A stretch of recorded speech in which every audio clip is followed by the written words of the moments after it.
Et salut, j'espère que tu vas bien. Bon, aujourd'hui, en fait c'est une vidéo que, je comptais pas te filmer tout ça. Je suis en train de refaire un joint de culasse sur la voiture de El Kevin. El Kevin, si tu le connais pas et si tu le connais pas, je t'invite à aller voir, j'ai fait 2 vidéos avec lui, il me semble, peut-être plus, je sais pas. J'ai fait une vidéo avec la Clio 4RS où on lui montre les ressorts courts dessus, je t'invite à aller voir, et une autre vidéo où il m'aide à remonter la boîte sur la petite GTI là, tu vois. Bon bah pour le remercier de tout ça, je lui refais son joint de culasse. Lui il a une 206, 1 litre 4, 75 chevaux. Et en fait il me disait tout le temps, putain elle monte en température, je sais pas ce qu'elle a. Et moi je lui ai dit plusieurs fois, hein, vérifie bien ton ColorStat. ColorStat dessus c'est une maladie bien connue, en fait il reste fermé. Et quand ton ColorStat qui est là hein, reste fermé, ça veut dire que le circuit d'eau se fait pas entièrement. En fait tu as le circuit dans le bloc et dans la partie radiateur habitacle qui arrive à se faire, hein, tu vois, c'est pas du tout le même truc. Mais par contre la vraie partie radiateur avant qui est en façade, qui refroidit ta voiture, se fait pas. Ça veut dire que bah, ta voiture chauffe quoi, hein, t'as pas ton radiateur pour la refroidir. Et je vais te montrer aussi le ColorStat, enfin on va regarder toi et moi si c'est bien le ColorStat qui est resté fermé. Mais il y a de grandes chances, parce que la voiture je l'ai fait un peu tourner devant, je l'ai fait un peu tourner, tout simplement tu vois. Ce délire. Donc je refais mon joint de culasse mode rachot, et si en cas ça fonctionne pas, ça veut dire que soit la culasse est fissurée, soit le bloc est fissuré. Donc en gros ça veut dire culasse ou bloc HS. Donc je me change et on attaque. Ok, je te montre directement ce que je fais dessus la culasse. C'est parti, je me change. Tac, voilà bleu. Bon, attends, on va mettre un peu de lumière.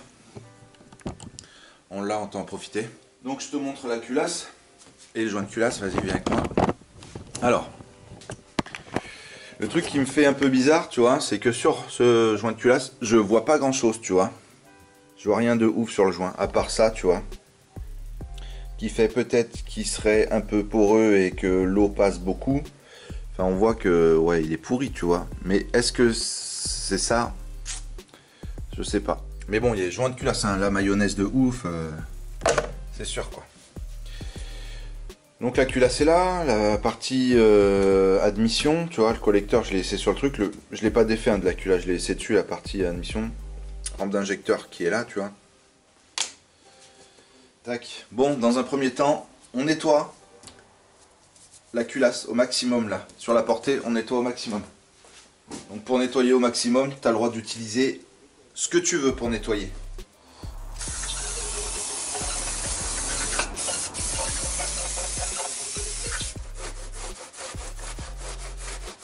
Une fois que j'ai dégraissé au max, je prends une lame, tu vois. Et je nettoie. J'enlève les dépôts du vieux joint, tu vois. Parce qu'en vrai, tu as le vieux joint qui est là un peu partout, tu vois. Donc je mets ma lame à plat. Et hop, et on nettoie à fond. Ça, c'est une étape qui est assez relou, hein, le fait de nettoyer ta culasse au puter. Moi, je sais que j'ai aucune patience. Le genre de truc comme ça, c'est vraiment le truc qui me saoule un peu, tu vois. Mais bon, faut le faire. Hein. Bon, voilà. Quand on est là, bon, tu vois encore des traces, mais en vrai, au doigt, tu sens plus rien. Tout est lisse, hein. Tu sens vraiment plus rien. Tu as vraiment nettoyé, tu as gratté à base de lame partout. Tu sens vraiment plus rien, tu vois. Vraiment que dalle. Hein. Il te faut 2 trucs pour rectifier, pour arranger ta culasse au maximum en mode rachot. Le premier, c'est une pierre à aiguiser. En fait, c'est une pierre pour aiguiser les couteaux normalement. Ok, les lames, les trucs et machin. Tu commandes ça sur Amazon. Ma pierre, elle aiguise des 2 côtés, hein, d'accord. Mais tu vois, là, à 400 et 1000, tu vois. Je vais faire ma première passe à 400, puis une deuxième à 1000. Et il te faut un deuxième truc absolument. C'est du W40. Bon, ça fait un peu de pub, mais il te le faut quoi. Il te faut absolument du W40 ou un truc du même style pour pouvoir le faire, pour pas être trop agressif non plus, tu vois. Il te faut ça. Tu chopes ta pierre, tu la remplis de W40, tu vois. Bon, il en faut un. Tu vois. Alors, tu peux en mettre aussi un peu partout là. Et tu poses ta pierre le plus à plat possible. Et là, tu as juste à frotter un peu partout. Je fais ça. Et je te reprends après. Je mets une pression dessus, mais c'est pas ouf. J'appuie à peine. À peine.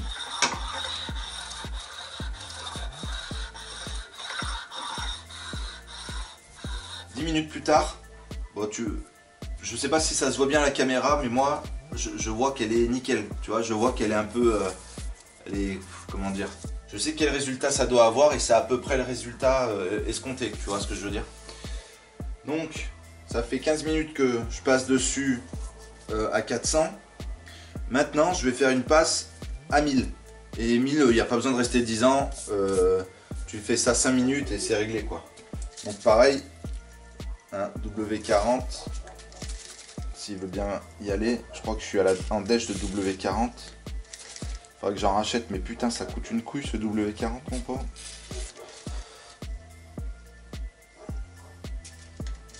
Si vous avez un produit à me conseiller qui remplace le W40, n'hésitez pas à me le mettre dans les commentaires. Des longs mouvements. Bon bah j'ai fait mes petites 5 minutes, il n'y a pas besoin de y aller plus là-dessus, à 1000. Là je nettoie juste pour avoir vite fait, parce que bon, voir un peu la gueule que ça, mais bon je sais que c'est nickel. Pas... Bon, on fait exactement le même boulot sur le bloc, tout pareil. Bon, toi étape suivante, moi je vais me faire la même chose sur le bloc, ok? C'est parti pour moi, et toi je te reprends juste pour la suite. Ok, je viens de finir de passer ma pierre à poncer. Hop.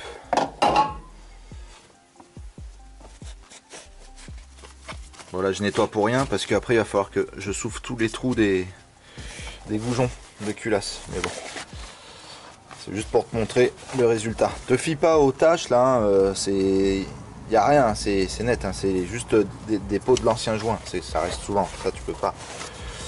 À la main c'est difficile à enlever, faut pas s'y fier.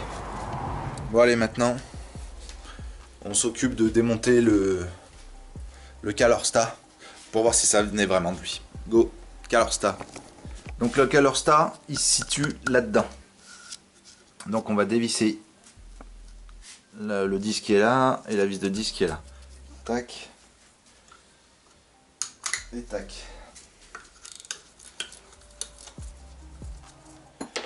Alors,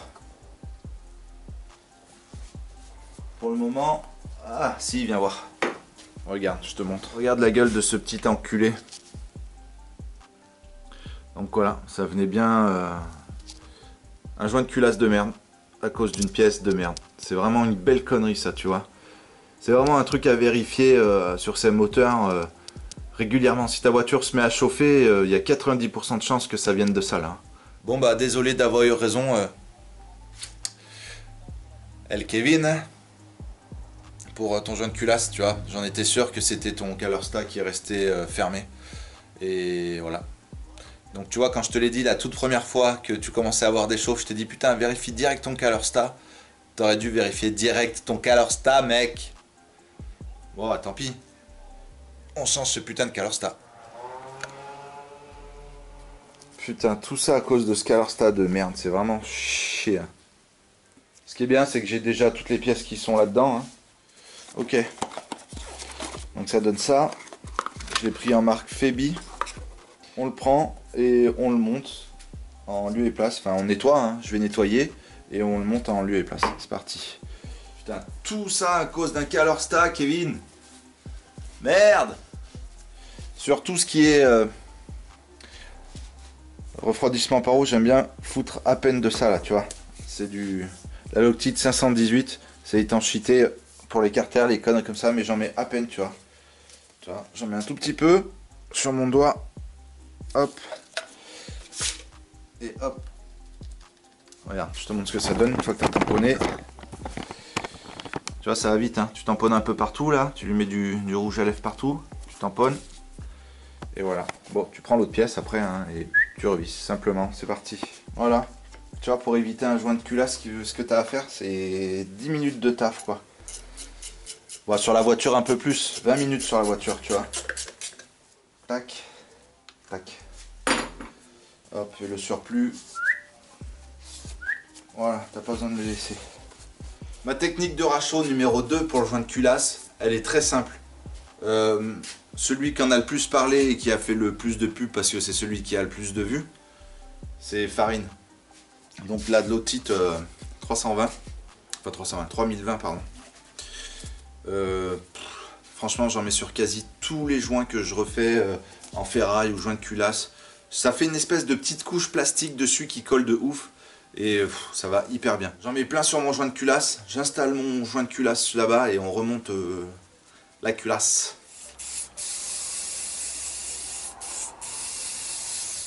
Je le mets en place direct. Tac. Donc dans le bon sens, c'est toujours mieux. Hop. Donc il y a 2 pions. Hop, une fois que tu l'as mis dans les pions, là, il n'y a rien à faire. Tac. Voilà. Là pareil. Voilà. Et voilà. Et là ça colle. Allez. C'est parti. Ouais, ça va être trop beau, je sais. Je le sens, je le sais. Ah, c'est durite là. Casse les couilles. Hop. Ouh, c'est long. Tac. Bon, c'est obligé que ça pisse, hein, de toute façon. Voilà. Et là, au moins, on sera pas emmerdé. Ah ouais. C'est vraiment mieux. Voilà. Et ben, vraiment mieux. Ça fait vraiment plaisir, même. Hein. Voilà. Je pense rien.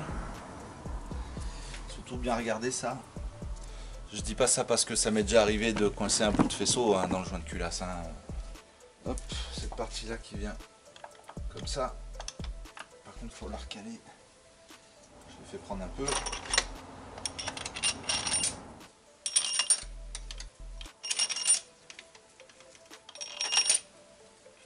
Et voilà, ça c'est fini. Ce qui est bien, c'est qu'il donne la procédure. Et je suis dégoûté parce que c'est 2 fois, les angles ça me saoule parce que dès qu'il y a de l'angle, je suis obligé de prendre mon truc de merde là, que tu as déjà vu sur la Golf. Et en fait ça me fait péter un câble tellement c'est de la merde. Bon, on va pas se mentir, je rapproche tout.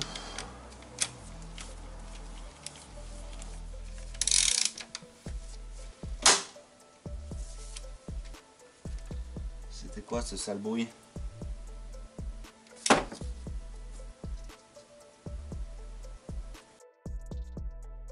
Faux raccord. On est environ 2 mois après la partie que tu as vue juste avant. Le temps de recevoir la pièce, enfin de temps de retrouver du temps pour pouvoir démonter la culasse de cette 206. Il a fallu du temps, quoi. Tu vois ce que je veux dire, j'ai eu d'autres projets, j'ai fait la moto entre temps, enfin bref. Et j'ai enfin trouvé ce qui déconnait. J'ai fait une connerie, ça arrive, hein, my bad. Donc en vrai, tu as des pions qui sont là et qui rentrent dans la culasse. Et il y en a un qui n'était pas rentré correctement. Quand j'ai serré, paf, ça a pété direct. C'était quoi ce sale bruit? Le plus gros problème, en fait, quand tu... Bah, ça fait chier, mais c'est pas grave, tu vois ce que je veux dire. Le plus gros problème, c'est de retrouver la pièce de rechange. Parce que la plupart des casseurs, ils vendent pas, donc ça s'appelle une rampe d'Arbacam, il me semble, tu vois. Je suis pas sûr à 100%, mais bon, ils vendent pas ça séparément de la culasse. Donc ça veut dire que juste pour cette pièce, si en cas, il faut acheter une culasse. Bon bah moi ce que j'ai fait, c'est que j'en ai trouvé une sur le bon coin, et j'ai trouvé que celle-là. Et celle-ci, c'est une rampe d'Arbacam de 1,4 litre phase 1. Tu vois, il y a plusieurs phases, tu vois. Et j'arrivais pas à trouver, donc je l'ai acheté quand même, et je me suis dit, avec un peu de chance, peut-être que les paliers, c'est les mêmes. Et j'ai eu du nez parce que bah, c'est exactement les mêmes. Le seul truc qui diffère avec un phase 1 ou un phase 2, je te montre ce que c'est. T'as les petites vis qui sont, enfin les tiges filetées, les petites vis qui sont là, qui te tiennent le cache culbuteur, donc qui sont à ce niveau. Tu viens fixer ton cache culbuteur, tu vois. C'est juste ça, c'est pas les mêmes. Celles sur le phase 2, elles sont vachement plus petites et c'est du 10 et là c'est du 13, tu vois. Donc sinon, bah c'est les mêmes. Les paliers, tu peux les changer, les intervertir, c'est les mêmes, cool. Sur la phase 2, c'est des rouleaux, tu vois. Et sur les phases 1, c'est des tampons, je sais pas comment tu appelles ça, des patins. Voilà. Donc, maintenant que j'ai trouvé mon problème, je remonte la culasse sur la 206 et on essaye de la redémarrer quand j'ai fini, voir ce que ça donne. Bon voilà. Tout est remonté. Ah.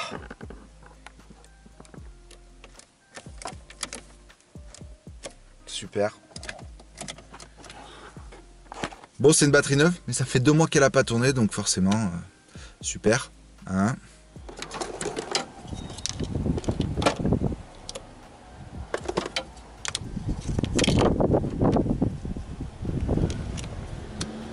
Déjà, le kilométrage est revenu. Et premier coup de clé. Ouais, ça tourne vraiment comme une horloge.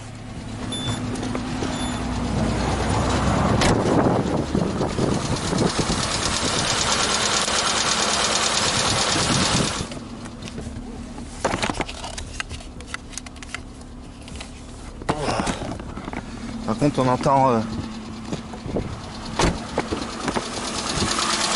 pas mal les injecteurs. Tac, tac, tac, tac, tac, tac, c'est les injecteurs qu'on entend là. Allez, on va aller tester ça.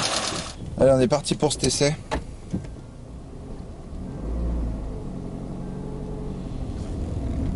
On va aller essayer ça. Son embrayage, il est mort. Oh. T'appuies, il est dur, hop, et il est mou. Tu relâches, il est dur, tac, il est mou. Et la course, elle est... Ah, c'est mal... C'est pas ouf. Moi, je t'ai installé... Peut-être que je me répète, mais je t'ai installé un peu n'importe comment, tu vois. Je t'ai collé à la vitre vite fait, tu dois bouger un peu. Mais on s'entend quand même pas mal, quoi. Bon. Là, on roule tranquille, hein. Je l'ai fait un peu chauffer vite fait avant de rouler. Et bon, bah, tout va bien. Hein. Je suis à... Ça roule bien. On va aller faire un petit tour tranquille. Hein. Tu veux refaire ton joint de culasse, il y a possibilité. Parce que il y a plein de voitures qui partent à la casse pour des joints de culasse. Soi-disant c'est trop cher. Alors que là, le total des pièces et tout, ça m'est revenu à 150 €. Et encore parce qu'il a fallu racheter un joint de culasse pour redéculasser une deuxième fois et tout. Mais en vrai, bon, un joint de culasse c'est 30 balles, donc ça va. Mais voilà.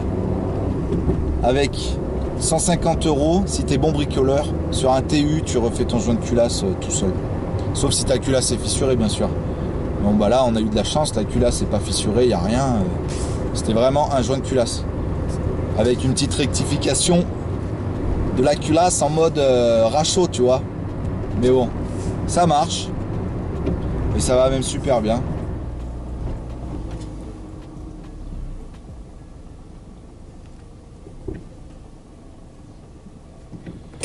Bon voilà, bien arrivé à destination. Mon cache. Bon voilà, fin de vidéo. Il vient récupérer enfin sa ferraille. Ça y est. Il a démarre et il se casse et je veux plus jamais entendre parler. Je comprends pas pourquoi, c'était super bien. Ouais. Bon, on essaie de se la démarrer. Déjà on se met une batterie. Je sais que la batterie ça lui a redonné un coup de peps, un coup de peps la dernière fois, là, les 10 minutes que j'ai roulé avec. Peut-être le trajet, ça va. Donc peut-être que ça va lui donner. Et attends, je laisse passer. Et depuis la dernière fois, je lui ai fait un réglage de soupape parce que si on faisait bien attention, elle claquait un peu.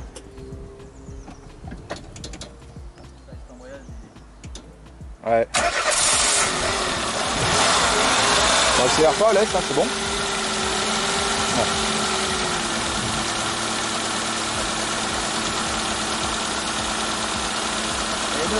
Voilà. Bon, il n'y a plus de bruit de soupape, il n'y a plus rien. Hein. Si tu fais gaffe, dans les autres trucs, même les clips que je t'avais envoyés, on entendait clac, clac, clac, clac, clac, je pensais que c'était un injecteur. En fait, j'ai fait le jeu aux soupapes. Et sur les deux soupapes admission, sur ces deux cylindres là, au lieu d'être à 20, on était à 25. Il y avait 5 centièmes quoi. Pas grand chose. Mais bon, ça se ressent. Voilà. Nickel. Allez, casse-toi.